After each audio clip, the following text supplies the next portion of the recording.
മഗ്രിബിന്റെ bank വിളിക്കുന്നതിന് 10 minute മുമ്പ് നിസ്കാരപ്പായിലിരുന്ന് കൊണ്ട് ഇങ്ങനെ ദിക്ർ പറഞ്ഞ് പഠിച്ചവരാ ഞാനും നിങ്ങളും. പക്ഷേ പരിശുദ്ധമായ റമളാൻ മാസത്തിന്റെ മഹത്വം അറിയുമല്ലോ. അല്ലാഹുവേ, നോമ്പ് തുറക്കുന്നതിന് തൊട്ട് മുമ്പുള്ള സമയത്തിന്റെ മഹത്വം അറിയുന്നവരല്ലേ. അല്ലാഹുവിന്റെ പ്രവാചകൻ അവിടെന്ന് പറഞ്ഞു, സ്വഹാബാ, ദുആ ചെയ്താ സ്വീകരിക്കുന്ന ഒരു സമയം പറഞ്ഞു തരട്ടെ. എല്ലാവരും ദുആ ചെയ്യുന്നവരാണല്ലോ, ദുആയ്ക്കൊരു കുറവില്ലല്ലോ. ഉസ്താദേ, രോഗം മാറുന്നില്ലല്ലോ, കടം മാറുന്നില്ലല്ലോ, പ്രയാസങ്ങൾ മാറുന്നില്ലല്ലോ, കച്ചവടത്തിൽ അഭിവൃദ്ധിയില്ലല്ലോ, കടം മാറുന്നില്ലല്ലോ, എനിക്ക് അല്ലാഹു മക്കളെ തരുന്നില്ലല്ലോ, എനിക്ക് സമാധാനമുള്ള ഒരു ജീവിതം കിട്ടുന്നില്ലല്ലോ, എത്ര ദുആ ചെയ്തിട്ടും അല്ലാഹു എനിക്ക് ഉത്തരം നൽകുന്നില്ലല്ലോ. പരാതി പറയുന്നവര്, മജ്ലിസുകളെ കേറി ഇറങ്ങി നടക്കുന്നവര്, എന്റെ പ്രിയപ്പെട്ടവര്, അല്ലാഹുവിന്റെ റസൂൽ നിനക്ക് സമയം വരെ പറഞ്ഞു തന്നു. ദുആ ചെയ്താ തള്ളപ്പെടാത്ത സമയം, ദുആ ചെയ്താ സ്വീകരിക്കുന്ന സമയം, എന്തേ നീ അത് ഉപയോഗപ്പെടുത്താത്തത്? എന്തേ നിങ്ങളത് നിസാരമാക്കി കളയുന്നത്? ഈ പ്രപഞ്ചം തന്നെ സെട്ടിക്കാൻ കാരണക്കാരനായ അഷ്റഫുൽ ഖൽഖ് നബി മുഹമ്മദ് മുസ്തഫ സല്ലല്ലാഹു അലൈഹി വസല്ലമ തങ്ങൾ പറഞ്ഞല്ലോ, അതാ രാവിലെ മുതൽ പ്രഭാതം മുതൽ പ്രദോഷം വരെ നോമ്പ് പിടിച്ചിട്ട് ആ മഗ്രിബിന്റെ ബാങ്ക് വിളിക്കുന്ന 6:30 മുതലുള്ള സമയമുണ്ടല്ലോ, 6 മണി കഴിയുന്ന സമയമുണ്ടല്ലോ, അല്ലാഹുവേ, മഗ്രിബിന്റെ ബാങ്ക് വിളിക്കുന്നതിന് തൊട്ട് മുമ്പ് ഭക്ഷണവും എടുത്തു വെച്ചിട്ട് നോമ്പ് മുറിക്കുന്നതിന് വേണ്ടി കാത്തിരിക്കുന്ന സമയമുണ്ടല്ലോ. ആ സമയത്ത് ഏതെങ്കിലും ഒരു മനുഷ്യൻ അല്ലാഹുവിന്റെ മുന്നിലേക്ക് കൈ ഉയർത്തിയാൽ അവന്റെയും അല്ലാഹുവിന്റെ ഇടയിൽ മറയില്ല, അവന്റെയും അല്ലാഹുവിന്റെ ഇടയിൽ ഒരു മറയുമില്ല. ആ സമയത്ത് നോമ്പ് മുറിക്കുന്നതിന് തൊട്ട് മുമ്പുള്ള സമയം ഒരു മനുഷ്യൻ അല്ലാഹുവിനോട് ദുആ ചെയ്താ, ഏത് മനുഷ്യനാണെങ്കിലും അവന്റെ ദുആ അല്ലാഹു സ്വീകരിക്കുമെന്ന് ആദരവായ പ്രവാചകൻ നബി മുഹമ്മദ് മുസ്തഫ സല്ലല്ലാഹു അലൈഹി വസല്ലമ തങ്ങൾ സമയം വരെ പറഞ്ഞു തന്നു. നോമ്പ് മുറിക്കുന്നതിന് തൊട്ട് മുമ്പ് ആ 6:15 കഴിഞ്ഞ് 6:40 ഇടയിൽ ആ നോമ്പ് തുറക്കുന്നതിന് തൊട്ട് മുമ്പുള്ള സമയം ആര് ദുആ ചെയ്താലും അല്ലാഹു സ്വീകരിക്കുമെന്ന് നബിയിനാ റസൂലുള്ളാഹി ആരാപ്പ ആ സമയത്ത് ദുആ ചെയ്യണേ? ആരാ ആ സമയത്ത് ദുആ ചെയ്യണേ? എല്ലാവരും ഭക്ഷണം വിളമ്പാനുള്ള തിരക്ക്, പള്ളിയിലാണെങ്കിലും വീട്ടിലാണെങ്കിലും. എടോ, പണ്ടൊക്കെ നമ്മുടെ ഉപ്പയും നമ്മുടെ ഉമ്മയും ഇന്നും ചില പള്ളികളിൽ ചെല്ലുമ്പോൾ കാണാം, മഗ്രിബിന് മുമ്പ് സുബ്ഹാനല്ലാഹി വബിഹംദിഹി സുബ്ഹാനല്ലാഹിൽ അദീം പ്രായമുള്ളവരിരുന്ന് പറയുന്നത് കാണാം. ഈ ദിക്ർ മീസാനിനെ നിറയ്ക്കുന്ന ദിക്റാണെന്ന് നബിയുനാ റസൂലുള്ളാഹി. അതാണ്ട് പ്രിയപ്പെട്ടവരെ, നമുക്കില്ല. ഇന്ന് നോമ്പ് തുറക്കുന്നതിന് മുമ്പുള്ള ആ സമയത്ത് ദുആയ്ക്ക് പോലും ഉത്തരമുണ്ടെന്ന് പറഞ്ഞിട്ട് അപ്പടി നമ്മൾ കാര്യം പറയും. ആഹാരമെടുത്ത് മുന്നിൽ വെച്ചിട്ട് അപ്പോലും ഏറ്റവും വലിയ വിഷമം തോന്നുന്നത് രാവിലെ 5 മണി മുതൽ വൈകുന്നേരം 6:30 വരെ പട്ടിണി ഇരുന്നിട്ട് ആ അവസാന സമയത്ത് കൊണ്ടുപോയി ആ നോമ്പിന്റെ പ്രതിഫലം കളയുന്ന ദുരവസ്ഥയാണ് നമ്മൾ കണ്ടുകൊണ്ടിരിക്കുന്നത്. അള്ളാഹു കാത്തിരക്ഷിക്കുമാറാകട്ടെ. പിന്നെ പറയേണ്ടതുണ്ട്, എൻ്റെ പ്രിയപ്പെട്ടവരെ, കുറ്റം പറയാനും കഴിയില്ല. ഭക്ഷണം ഇങ്ങനെ വാരിക്കോരി വെക്കുക. നോമ്പ് തുറക്കുന്ന സമയത്തുള്ള ഭക്ഷണം കണ്ടു കഴിഞ്ഞാൽ രാവിലെ മുതൽ വൈകുന്നേരം വരെ പട്ടിണി കിടന്നതിനുള്ള പ്രതികാരം ചെയ്യുന്ന രീതിയിലാണ് ഇന്നത്തെ ഭക്ഷണമൊക്കെ. എന്തോ ആരോടെ പടച്ചവനെ, പണ്ടൊക്കെ ഒരു നോമ്പ് തുറക്കുന്ന സമയത്ത് ഒരു കാരക്കയും ഒരല്പം വെള്ളവും, പടച്ചവൻ നോമ്പ് നിസ്കാരം കഴിഞ്ഞ ഒരു കഞ്ഞി, ഇത്രയേ ഉള്ളൂ. ഇന്ന് പടച്ചവനെ ചുട്ടതും പൊരിച്ചതും വറുത്തതും കരിച്ചതും ഷവായി എന്തൊക്കെ തിന്നാൻ പറ്റുമോ അത് മൊത്തവും. സാധാരണ റമളാൻ മാസം എത്തുമ്പോൾ എല്ലാവരുടെ തടി കുറയും. ഇപ്പൊ റമളാൻ വന്നാൽ തടി കൂടുകയാണ് ചെയ്യുന്നത്. അങ്ങനത്തെ തീറ്റിയ എൻ്റെ പ്രിയപ്പെട്ട സഹോദരങ്ങളെ. എന്നിട്ട് പലരുടെയും സ്റ്റാറ്റസ് തന്നെ കാണണം, ഭക്ഷണത്തിന്റെ സ്റ്റാറ്റസാ. ഇന്നലെ നോമ്പ് തുറയ്ക്ക് പോയിരുന്നതിന്റെ സ്റ്റാറ്റസ് ഇടുന്ന കാലം. അള്ളാഹു നമ്മളെ കാത്തിരക്ഷിക്കുമാറാകട്ടെ. ഞാൻ പറഞ്ഞു വന്നത്, ഈ ദിക്ർ അത്ര നിസാരമായിട്ടുള്ള ദിക്റല്ല. സുബ്ഹാനല്ലാഹി വബിഹംദിഹി സുബ്ഹാനല്ലാഹിൽ അദീം. എൻ്റെ പ്രിയപ്പെട്ടവരെ, ഈ ദിക്ർ മീസാൻ എന്ന് പറയുന്ന ത്രാസിനെ നിറയ്ക്കുമെന്ന് ആദരവായ പ്രവാചകൻ നബി മുഹമ്മദ് മുസ്തഫ സല്ലല്ലാഹു അലൈഹി വസല്ലം. അൻ അബീ സൽമ റളിയല്ലാഹു തആല അൻഹു ഖാല സമഅതു റസൂലുള്ളാഹി സല്ലല്ലാഹു അലൈഹി വസല്ലം യഖൂൽ. നബി സല്ലല്ലാഹു അലൈഹി വസല്ലമ തങ്ങൾ ബഖിൻ വ അശാറ ബിയദിഹി ബിഖംസ്. അല്ലാഹുവിൻ്റെ പ്രവാചകൻ സല്ലല്ലാഹു അലൈഹി വസല്ലമ തങ്ങൾ അവിടെ നിന്ന് പറയുകയാ, അല്ലാഹുവിൻ്റെ പ്രവാചകൻ സല്ലല്ലാഹു അലൈഹി വസല്ലമ തങ്ങൾ തൻ്റെ കൈകൊണ്ട് 5 ആംഗ്യം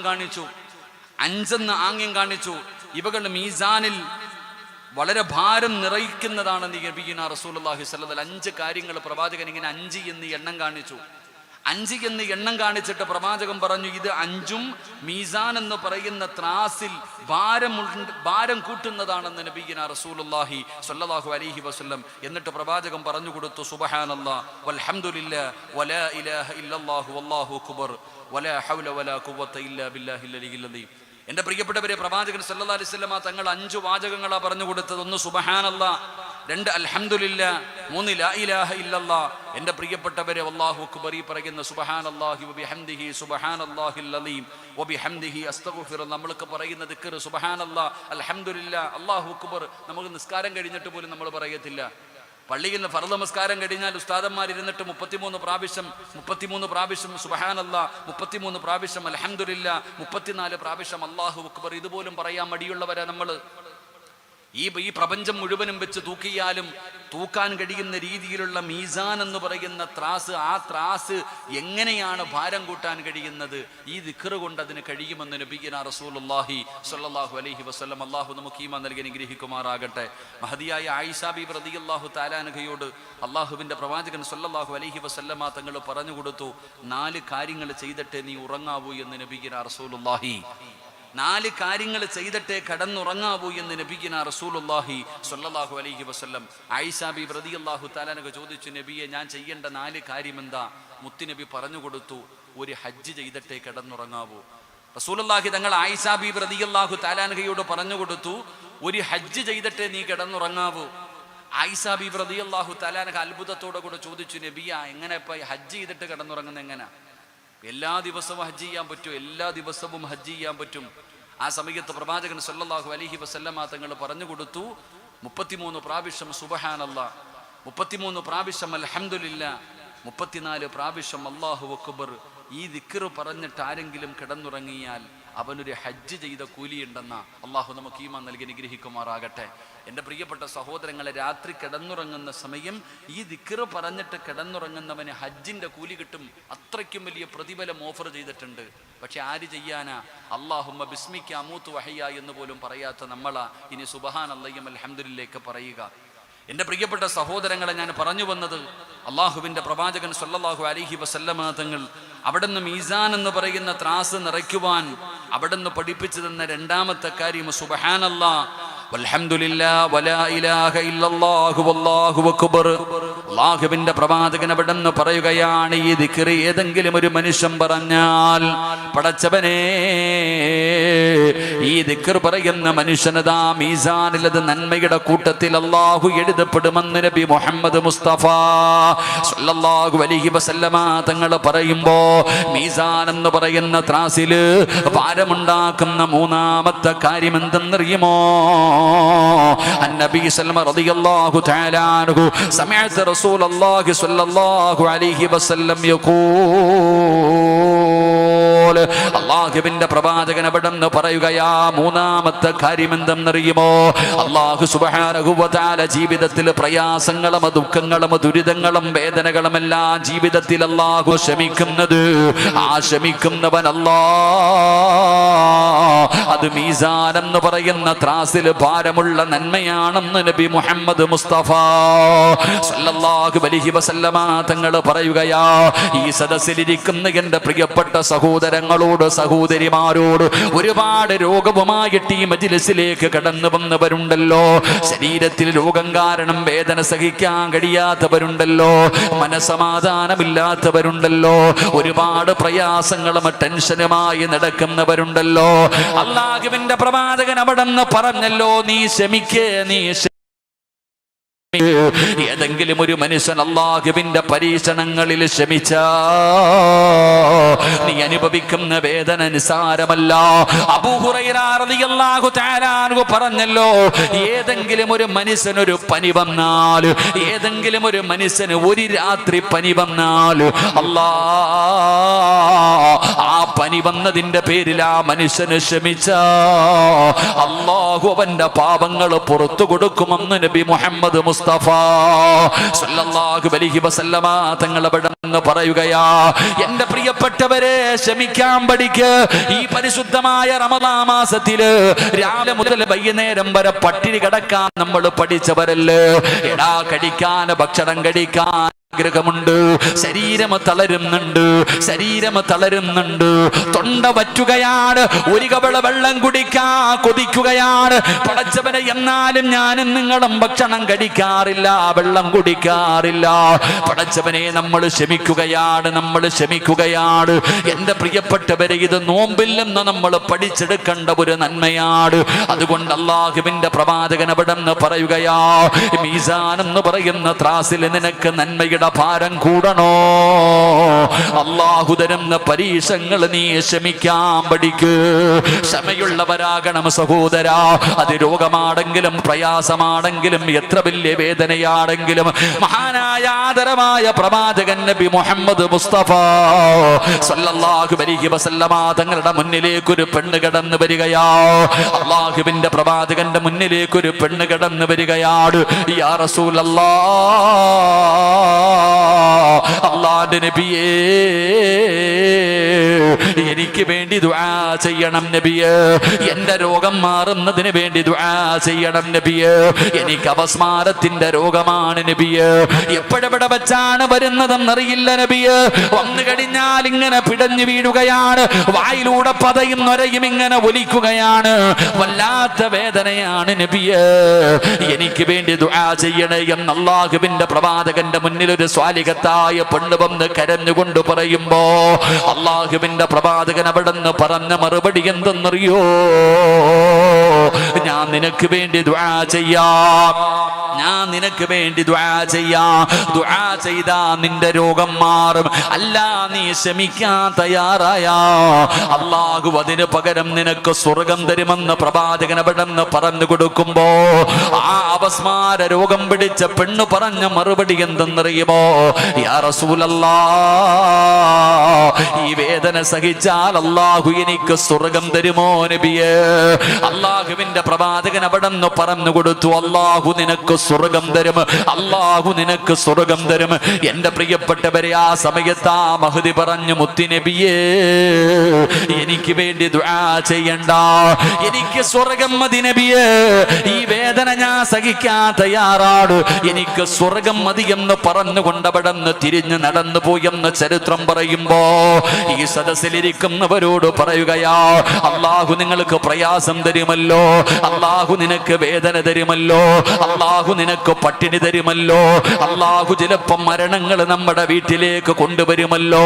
പടച്ചവനെ അല്ലാ, കഴിഞ്ഞ മാസം അവസാനം പടച്ചവനെ മഞ്ചേശ്വരത്തുള്ള 1.5 വയസ്സുള്ള ഒരു പൊന്നുമോര്, 1.5 വയസ്സേ ഉള്ളൂ, അവന് പടച്ചവനെ 1 മാസക്കാലമായിട്ട് പനി മാറുന്നില്ല. അവസാനം ടെസ്റ്റ് ചെയ്തപ്പോ പടച്ചവനെ കിഡ്നിയിൽ ക്യാൻസറാ. അല്ലാ, അവസാനം ദിവസങ്ങൾ കഴിഞ്ഞതിന്റെ റിസൾട്ട് കിട്ടുമ്പോ ഞാൻ ആ സമയത്തുണ്ട്. പടച്ചവനെ, ഡോക്ടർ പറഞ്ഞു ക്യാൻസർ രോഗമാണ്. കുഞ്ഞിന്റെ മൂത്രസഞ്ചിയിലേക്ക് പോയി എത്തിക്കഴിഞ്ഞു, ബാക്ക് സൈഡിലേക്ക് പോയി കഴിഞ്ഞു. ഇനി ചികിത്സ നടത്തിയിട്ട് കാര്യമില്ല. എന്റെ കൂടെ വന്നവർ പറഞ്ഞു, ഉസ്താദേ, നിങ്ങൾ പറയണം ആ കുഞ്ഞിന്റെ വാപ്പയോട്, അല്ലാഹുവേ, അവസാനം ആ ചെറുപ്പക്കാരനെ വിളിച്ചിരുത്തിയിട്ടവിടെന്ന് പറഞ്ഞു മനസ്സിലാക്കി കൊടുത്തു. 2 ദിവസം മുമ്പാണ് ആ 1.5 വയസ്സുകാരൻ മരണപ്പെട്ടു പോയത്. അല്ലാഹു സ്വർഗം കൊടുത്ത് അനുഗ്രഹിക്കുമാറാകട്ടെ. എന്റെ പ്രിയ കടന്നു വരുമ്പോ ഏതെങ്കിലും ഒരു മനുഷ്യനെ ക്ഷമിക്കാൻ തയ്യാറായാ അതിന് പകരം അല്ലാഹു കൊടുക്കുന്ന പ്രതിഫലം എന്താ? മീസാൻ എന്ന് പറയുന്ന ത്രാസിൽ വല്ലാത്ത ഭാരമാണ്. ആ സമയത്ത് പറയുന്ന ഒരു വാക്കുണ്ടല്ലോ, അതുകൊണ്ടല്ലേ മഹാനായ നബി മുഹമ്മദ് മുസ്തഫ സല്ലല്ലാഹു അലൈഹി വസല്ലമ തങ്ങൾ പറയുന്നത്, നിങ്ങൾക്ക് അല്ലാഹുവിന്റെ പരീക്ഷണം കടന്നു വന്നാൽ നിങ്ങൾ സഹിക്കാൻ തയ്യാറാകണേ, നിങ്ങൾ ക്ഷമിക്കാൻ തയ്യാറാകണേ, നിങ്ങൾ അല്ലാഹുവിന് ശുക്ർ ചെയ്യണേ. ഈ മജ്ലിസിൽ റമദാനിൽ നോമ്പ് പിടിച്ചുകൊണ്ടിരിക്കുന്ന എന്റെ പ്രിയപ്പെട്ട സഹോദരങ്ങളെ സഹോദരിമാര്, പ്രയാസമില്ലാത്ത ആരുമില്ലടോ. ഈ വഅദ് പറയുന്ന ഞാൻ, ഈ സ്റ്റേജിലിരിക്കുന്ന ഉസ്താദന്മാര്, ഈ നിരന്നിരിക്കുന്ന ആണുങ്ങളും പെണ്ണുങ്ങളും, നിങ്ങളിൽ ആർക്കെങ്കിലും പറയാൻ കഴിയുമോ ജീവിത ജീവിതത്തിൽ എന്തെങ്കിലും ഒരു പ്രയാസമില്ലാത്ത ഒരു മനുഷ്യനുമില്ല. പടച്ചവനെ, ഒന്നല്ല നൂറുകണക്കിന് പ്രയാസങ്ങൾ നമ്മുടെ ജീവിതത്തിലുണ്ട്. നമ്മൾ പറയുന്നത് എന്തെന്നറിയുമോ? അള്ളാഹുവിന്റെ സഹായം നഷ്ടപ്പെടുത്തുന്ന വാക്കുകളാണ്. നന്ദിയില്ലാത്ത വാക്ക് പറയരുത്, നന്ദി കെട്ട വാക്ക് പറയരുത്. നമ്മുടെ ജീവിതത്തിലെ പ്രയാസങ്ങളും ദുഃഖങ്ങളും കടന്നു വരുമ്പോ നമ്മൾ പറയും, അള്ളാഹു എനിക്കിത് തന്നല്ലോ, ഞാൻ നിസ്കരിക്കുന്നവനായിരുന്നല്ലോ, ഞാൻ ഖുർആൻ ഓതുന്നവനായിരുന്നല്ലോ, ഞാൻ സദക്ക കൊടുക്കുന്നവനായിരുന്നല്ലോ, ഞാൻ തഹജ്ജുദ് നിസ്കരിക്കുന്നവനായിരുന്നല്ലോ, ഞാൻ മജ്ലിസിൻ നൂർ പാരായണം ചെയ്യുന്നവനായിരുന്നല്ലോ, ഏത് ഇൽമിന്റെ മജ്ലിസിലും മുടങ്ങാതെ പോകുന്നവളായിരുന്നല്ലോ, എന്നിട്ടും എനിക്കിത് വന്നല്ലോ. ഒരിക്കലും പറയരുത് സഹോദരാ. പ്രത്യേകിച്ച് പെണ്ണുങ്ങളോട് പറയുകയാണ്, നിന്റെ നാവ് കൊണ്ട് നീ ഒരിക്കലും അങ്ങനെ പറയരുത്. പലരും പറയും, അല്ലാഹുവിന് എന്നെ വല്ലാത്ത വാസിയാ, എന്നോട് പടച്ചവന് വല്ലാത്ത ദേഷ്യമാ. എന്റെ സദസ്സിലിരിക്കുന്നവര് നിങ്ങളോട് പറയുന്നു, ഒരിക്കലും നിങ്ങളുടെ നാവ് കൊണ്ട് നിങ്ങൾ അങ്ങനെ പറയരുത്. കാരണം അല്ലാഹുവിന് നിന്നെ ഇഷ്ടമില്ലാത്തത് കൊണ്ടല്ല അല്ലാഹ് നിനക്ക് വേദന തരുന്നത്, നിനക്ക് ക്യാൻസർ തരുന്നത്, നിനക്ക് മാരക രോഗം തരുന്നത്, അല്ലാഹു നിനക്ക് മക്കളെ തരാത്തത്, അല്ലാഹു നിനക്ക് കടം തന്നത്, അല്ലാഹു നിനക്ക് വീട് തരാത്തത്, നല്ല ഒരു സമാധാനമുള്ള ജീവിതം തരാത്തത് അല്ലാഹുവിന് നിന്നെ വെറുപ്പുള്ളത് കൊണ്ടല്ല. അല്ലാഹുവിന്റെ റസൂല് പറയുകയാ, അല്ലാഹു നിന്റെ ഈമാൻ അളക്കുന്നതാണെന്ന് നബി മുഹമ്മദ് മുസ്തഫ സല്ലല്ലാഹു അലൈഹി വസല്ലമ തങ്ങൾ പറയുകയാ, അല്ലാഹു നിങ്ങളുടെ ഈമാൻ അളക്കുന്നതാ, അല്ലാഹു നിങ്ങളുടെ ഈമാൻ ടെസ്റ്റ് ചെയ്യുന്നതാ. എന്റെ പ്രിയപ്പെട്ടവരെ, അല്ലാഹുവിന് ഇഷ്ടമുള്ളവർക്ക് അല്ലാഹു വല്ലാത്ത പരീക്ഷണം കൊടുക്കുമല്ലോ. അല്ലാഹു വല്ലാത്ത പരീക്ഷണം കൊടുക്കുന്നത് സ്നേഹം കൂടിയത് കൊണ്ടാണ് മനുഷ്യ, അല്ലാതെ വെറുപ്പുള്ളത് കൊണ്ടല്ല. കാരണം അല്ലാഹുവിന്റെ പ്രവാചകം പറഞ്ഞല്ലോ, ഇന്ന അശദ്ദന്നാസി ബലാഗാ അൽ അംബിയാ. അല്ലാഹു ലോകത്ത് ഏറ്റവും കൂടുതൽ പരീക്ഷിച്ചത് കള്ളുകുടിയന്മാരെ ആയിരുന്നില്ല, കഞ്ചാവടിച്ച് നടക്കുന്നവരെ ആയിരുന്നില്ല, അതാ കാഫിറിനെ ആയിരുന്നില്ല. അല്ലാഹു ഈ പ്രപഞ്ചത്തിൽ ഏറ്റവും കൂടുതൽ പരീക്ഷണം കൊടുത്തത് ആർക്കെന്നറിയോ? അല്ലാഹുവേ, ലോകത്ത് കടന്നു വന്ന 1,24,000 പരം വരുന്ന പ്രവാചകന്മാർക്കാ അല്ലാഹു ഏറ്റവും കൂടുതൽ ഈ ലോകത്ത് പരീക്ഷണം കൊടുത്തത് അല്ലാഹുവിന്റെ പ്രവാചകന്മാർക്കായിരുന്നു, അല്ലാതെ മറ്റുള്ളവർക്കായിരുന്നില്ല. ഈ 1,24,000 പരം വരുന്ന പ്രവാചകന്മാർ, ഈ അംബിയാ മുർസലീങ്ങൾ, ഇവരിൽ അല്ലാഹു ഏറ്റവും കൂടുതൽ പരീക്ഷിച്ചത് ആരെയെന്നറിയുമോ? ആദം നബിയെയും നൂഹ് നബിയെയും ഇബ്രാഹിം നബിയെയും മൂസാ നബിയെയും ദാവൂദ് നബിയെയും യാക്കൂബ് നബിയെയും യൂനുസ് നബിയെയും യൂസുഫ് നബിയെയും അയ്യൂബ് നബിയെയും ഹാറൂൻ നബിയെയും യഹ്യാ നബിയെയും ഈസാ നബിയെ വരെയുള്ള പ്രവാചകന്മാരെയല്ലോ അല്ലാഹു ലോകത്ത് ഏറ്റവും കൂടുതൽ പരീക്ഷിച്ചത് ആദരവായ പ്രവാചകൻ നബി മുഹമ്മദ് മുസ്തഫ സല്ലല്ലാഹു അലൈഹി വസല്ലമ തങ്ങളെയാ. ഇഷ്ടമില്ലാത്തത് കൊണ്ടാണോ? ജനിക്കുന്നതിന് മുമ്പേ വാപ്പ പോയല്ലോ, കണ്ടു കൊതി തീരുന്നതിന് മുമ്പേ ഉമ്മ പോയല്ലോ, പിന്നെ താങ്ങും തണലുമായി നിന്നവർ പോയല്ലോ, പടച്ചവരെ സ്വന്തം മക്കള് മരിച്ചല്ലോ. അല്ലാഹുവിന്റെ പ്രവാചകന്റെ പൊന്നാര മക്കളെ കബറടക്കിയ വാപ്പയല്ലേ? ഒന്നല്ല, രണ്ടല്ല, മൂന്നല്ല, നാലല്ല, എത്ര മക്കളുടെ മയ്യത്ത് ജീവിച്ചിരുന്നപ്പോ കണ്ട പ്രവാചകരാ. പടച്ചവനെ, പട്ടിണിയായിരുന്നില്ല, വിശപ്പ് സഹിക്കാൻ കഴിയാതെ ഇല പറിച്ച് കഴിച്ചില്ല, ക്രൂരമായ പീഡനങ്ങൾ ഏറ്റുവാങ്ങേണ്ടി വന്നില്ല. അല്ലാഹുവിന്റെ റസൂല് വേദനിച്ചതുപോലെ ലോകത്തൊരാളും വേദനിച്ചില്ലല്ലോ. പിന്നെ എന്തുകൊണ്ടാണ് അല്ലാഹു വേദനിപ്പിച്ചത്? അല്ലാഹുവിന് സ്നേഹം കൂടിയത് കൊണ്ടാ. അതുകൊണ്ട് ഈ സദസ്സിലിരിക്കുന്നവരോട് പറയുന്നു, ഒരിക്കലും നിങ്ങളുടെ നാവ് കൊണ്ട് കുറ്റം പറയരുത്, കുറ്റം പറയരുത്. നിങ്ങൾ പറയണം അൽഹംദുലില്ലാഹ്. ഏതു പ്രയാസം വന്നാലും അൽഹംദുലില്ലാ പറഞ്ഞോ. അങ്ങനെ പറയാൻ എല്ലാവർക്കും കഴിയണമെന്നില്ല, എല്ലാവർക്കും അങ്ങനെ കഴിയണമെന്നില്ല. മാരക രോഗം വരുമ്പോ, സമ്പത്ത് നഷ്ടപ്പെടുമ്പോ, കച്ചവടം നഷ്ടത്തിലാകുമ്പോ, മക്കള് മരണപ്പെട്ടു പോകുമ്പോ, മാരകമായ രോഗങ്ങൾ കടന്നു വരുമ്പോ, ജീവിതത്തിൽ പ്രയാസം വരുമ്പോ അൽഹംദുലില്ലാ എന്ന് പറയാൻ എല്ലാവർക്കും കഴിയണമെന്നില്ല. അള്ളാഹു ഇഷ്ടപ്പെട്ടവർക്ക് മാത്രമേ അത് പറയാൻ കഴിയൂ. അത് പറയുന്നവർക്ക് അള്ളാഹു തരുന്ന പ്രതിഫലം എന്തെന്നറിയോ? അള്ളാഹു ഒരു പരീക്ഷണം കൊടുത്തിട്ട് മലക്കുകളോട് ചോദിക്കുന്നു, മലക്കുകളെ, എന്റെ അടിമ എന്താണ് പറഞ്ഞത്? എന്റെ അടിമ എന്താണ് പറഞ്ഞത്? അവന്റെ മകൻ മരിച്ചപ്പോൾ അവൻ എന്താണ് പറഞ്ഞത്? അവന്റെ സമ്പത്ത് നഷ്ടപ്പെട്ടപ്പോൾ അവൻ എന്താണ് പറഞ്ഞത്? അവന്റെ ജോലി നഷ്ടപ്പെട്ടപ്പോൾ അവൻ എന്താണ് പറഞ്ഞത്? അൽഹംദുലില്ലാഹ്, ആ മനുഷ്യൻ അൽഹംദുലില്ലാഹ് എന്ന് പറഞ്ഞു റബ്ബേ. ആ സമയത്ത് അല്ലാഹു മലക്കുകളോട് പറയുകയാ, സ്വർഗ്ഗത്തിലൊരു വീട് പണിയ്, സ്വർഗ്ഗത്തിലൊരു വീട് പണിയ്, ബൈത്തുൽ ഹംദ് എന്ന് പേരിട്.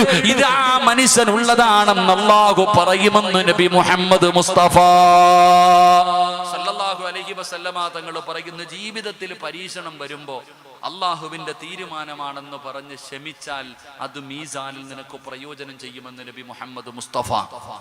ഉറക്കെ പറഞ്ഞ നബി മുഹമ്മദ് മുസ്തഫ. നമ്മൾ എന്താ പറയുക? നമ്മൾ 4 പേരോടെങ്കിലും പറഞ്ഞുകൊണ്ട് നടക്കും, ബുദ്ധിമുട്ടാ, പ്രയാസമാ, എന്നാൽ ഇങ്ങനെ വന്നല്ലോ, അങ്ങനെ വന്നല്ലോ. ഒരിക്കലും പറയരുത്. എടോ, നീ പറഞ്ഞാലും പറഞ്ഞില്ലെങ്കിലും വന്നത് അതുപോലെ തന്നെ നിൽക്കും. നിന്റെ പ്രയാസം മാറുകയില്ല. അതുകൊണ്ട് നിനക്ക് പ്രയോജനം ഉണ്ടാകണം. അള്ളാഹു നമുക്ക് നന്മ നൽകി അനുഗ്രഹിക്കുമാറാകട്ടെ.